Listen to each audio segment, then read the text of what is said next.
Hi YouTube, this is Evie. Welcome back to my channel. Today I'm going to be going over the history of puppy play. I am so excited to finally be able to do this video because with it I'm going to be wrapping up the history of Petplay series that I've been doing. I'm going to be going over everything really generally and kind of just doing a very wide overview, and I would encourage you to do your own research.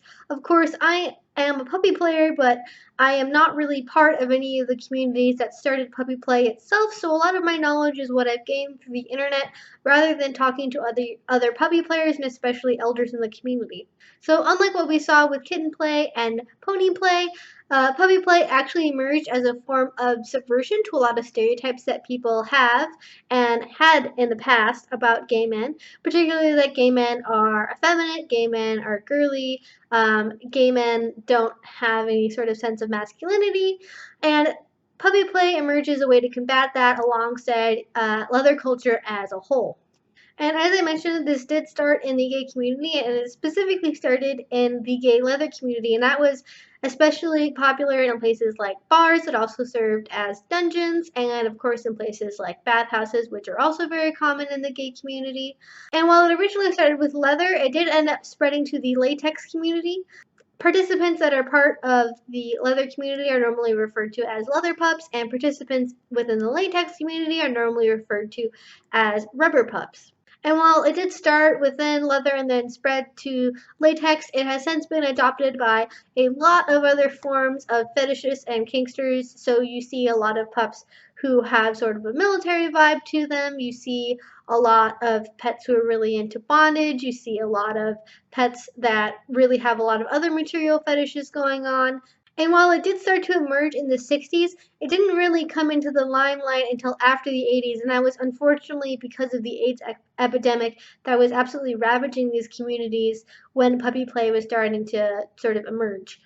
And in addition to the horror of the AIDS epidemic, you are also having a lot of gentrification in places like, again, San Francisco, LA, Seattle, where these communities were taking off, and members of those communities are being forced out of their historic neighborhoods for the sake of new construction and sort of improving the areas according to the cities. And because of that, the community, while it was able to stay unified in some way, wasn't able to spread out of the immediate vicinity where it had begun.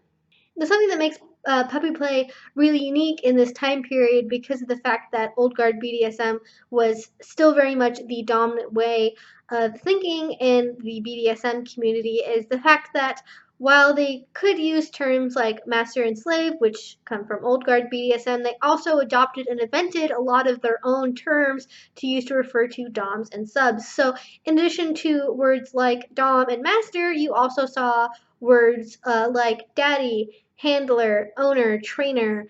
Subs weren't just called subs or slaves, they were also referred to as pup or dog or alpha, depending on the degree of power that that sub had. And going along with that, the type of power exchange and the level of power exchange varied a lot more than a lot of other forms of BDSM at the time did. So in addition to the very traditional strict disciplinarian form of BDSM that has sort of been the standard for pretty much the entire time that public BDSM has been around, you also saw the allowance and emergence of other kinds of relationships. So while you could have that very disciplinarian, very control oriented form of puppy play, you also saw ones that were very nurturing and loving and were more about taking care of the sub rather than the sub simply obeying and being controlled by a dominant. And like pony play and kitten play, puppy play started to really take off and become popular outside of small localized communities when the internet started to become really popular in the late 90s and early 2000s. Like pony play, it did have a physical community that existed with it that continues to exist today, but it really started to spread when the internet allowed for dissemination of information to places that might not have otherwise ever interacted with these communities before.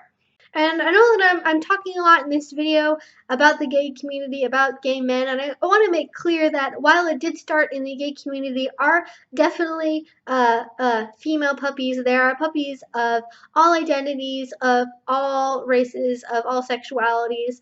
Although, of course, it is still most popular among gay men, a lot of women are involved in puppy play, and while they are more common than they once were, they are still technically a quite small group. And this isn't to suggest that in any way that the gay community is exclusionary, that puppy play is meant to stay just within the gay community, when in fact a lot of the events that are now created as a result of puppy play becoming so popular encourage and welcome puppies to join no matter their identity and no matter their sexuality.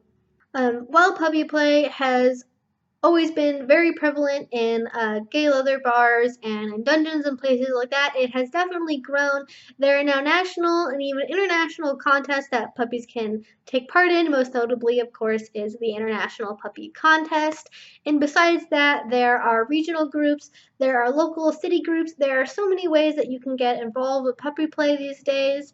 And it's very well known. And even outside of the leather community and is part of the larger gay community as a whole, you do see a lot of puppies participating in pride parades, and both for the gay community or LGBT community and for the BDSM community.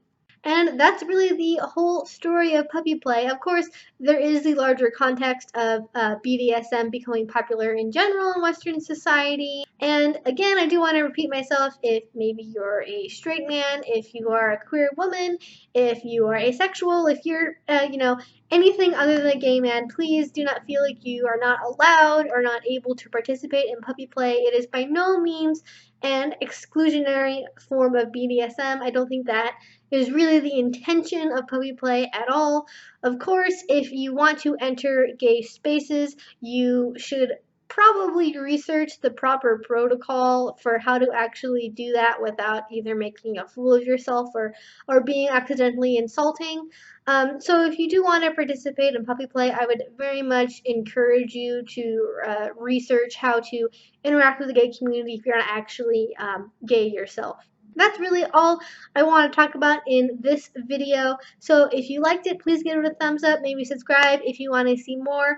I'm going to be starting a new mini series probably in a week or two. So I'm not really sure entirely what I want to do for that yet, but I will keep you posted in my next couple of videos. But until then, have a great rest of your day, and I will see you later next week. Bye-bye.